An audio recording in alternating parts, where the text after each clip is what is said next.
Hi YouTube, we are recording on stream right now. We just got some patch notes dropped and we have the patch coming on the 17th of October. This is this Thursday in 2 days of the recording of this video.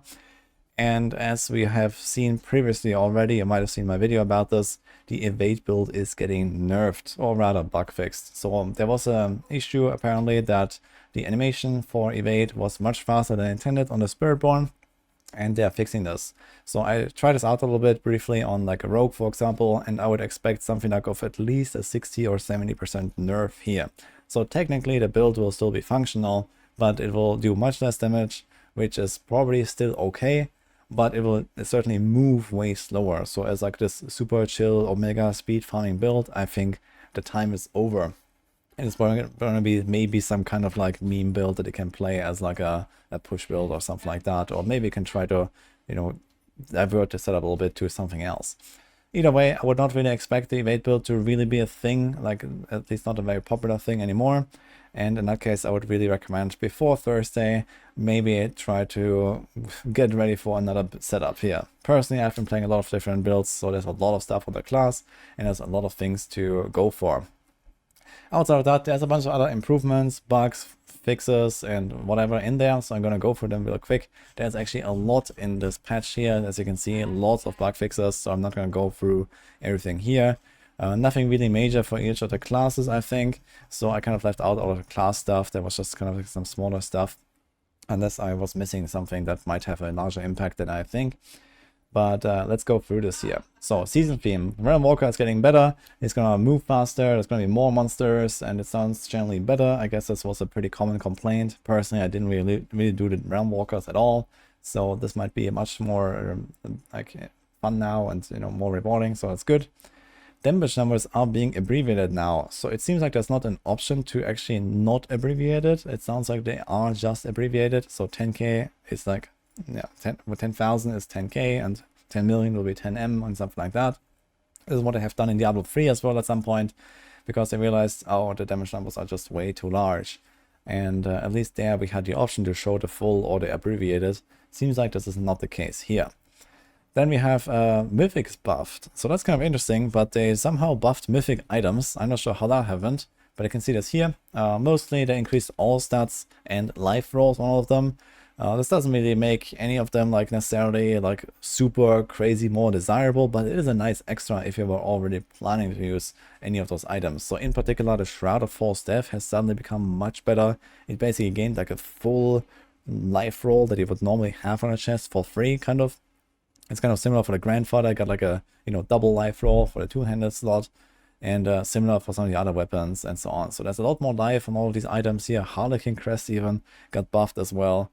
Very strange, but I guess welcome for people that have those items in their builds anyway. Also, Shroud, Frostburn, Azure and Azure Wolf are coming back. Those were the 4 items that were disabled in the patch. And if you're looking for those, yeah, now you can get them. So yeah, this is a really good time to, for example, farm the Shroud of False Death for many builds. We don't know if Frostburn and Azure have been nerfed. The main reason they were disabled was because they were not properly squished in the expansion, and they had like these flat damage procs that just did ridiculous amounts of damage. They had like 20,000 flat damage or something, which is like nuts with the new like reduced weapon numbers that we have. And I guess they will appear with lower numbers, but they did not actually mention that they were nerfed specifically. So just keep that in mind. Also, they fixed the Shroud of False Death bug with the unallocated passives. So on the PTR, when you played with it, you needed to have 1 point in every passive, and that is no longer going to be the case. So it's going to be a very good item for many builds. Varshan Barrier is being fixed, so he was sometimes just becoming unkillable. Waller is being nerfed to like shorter duration and I think longer cooldown or something, so that's kind of nice. A bunch of stuff in Undercity and Citadel, so a bunch of like bugs with bosses in the Citadel, for example, Undercity rewards and elite spawns and so on. So that sounds like it's way better, but there are still some more bugs that have not really been addressed here. For example, the bargains sometimes not working properly. Like some people, for example, get baited into using the 50 million gold amulet bargain, and then that would not work. This was not specifically mentioned here, so maybe that is fixed, maybe not. And maybe other bargains are also not really working properly. Personally, I can't really say I have used the bargains very much, so we'll see. Little spark is being fixed. You also get it when you have done it already, so you will get your second spark there. And there's going to be more iron chunks and rawhide. There was actually a tweet from Adam Fletcher that was actually specifically calling out this one patch note here that says, fixed an issue where fewer automatically granted crafting materials were received in higher difficulty tiers than intended. So a lot of people have issues with rawhide and iron chunks, so they just run low while masterworking, and this is a very common material, you think, but people somehow get to 0. And in that case, we get more now, so that's really welcome, I guess. Then we have the final... oh no, that was actually it here. That's actually the final patch note.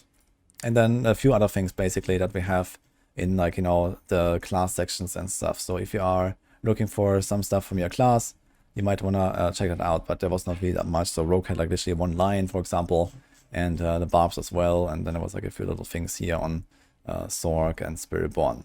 However, some things that are not mentioned in this patch. So we have a lot of Spiritborn bugs that are making the class really OP with basically every single build. So in particular, redirected force and viscous shield bugs are heavily abused currently in the meta. You stack barriers, you stack life to get a lot of damage from the viscous shield.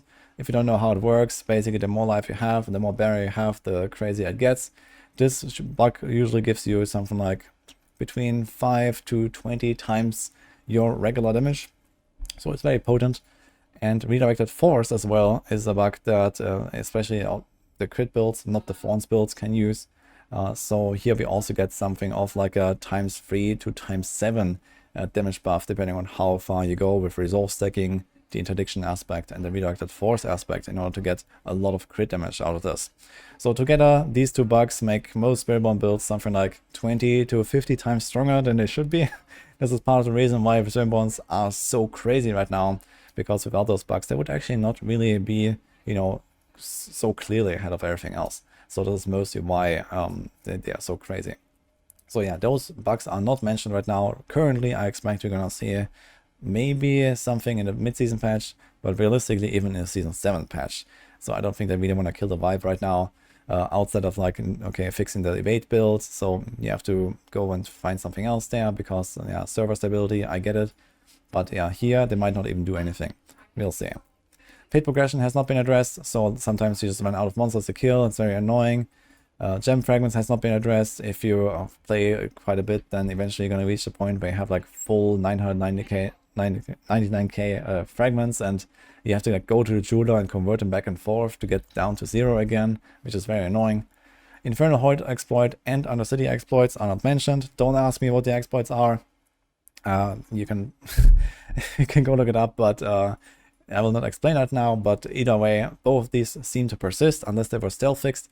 And the duping bug is also apparently still present. At least there was no mention here. So items are being duped right now and being sold. And apparently those duped items are also vanishing after a trade. So be very careful when you buy high-end items. Yeah, that's basically it for this patch here. So I will link this down in the description. You can go check it out and read through everything. But yeah, it's like a lot of bug fixes, mostly outside of the stuff that I just mentioned. So that's already it. Hope you enjoyed this little video, and see you guys next time.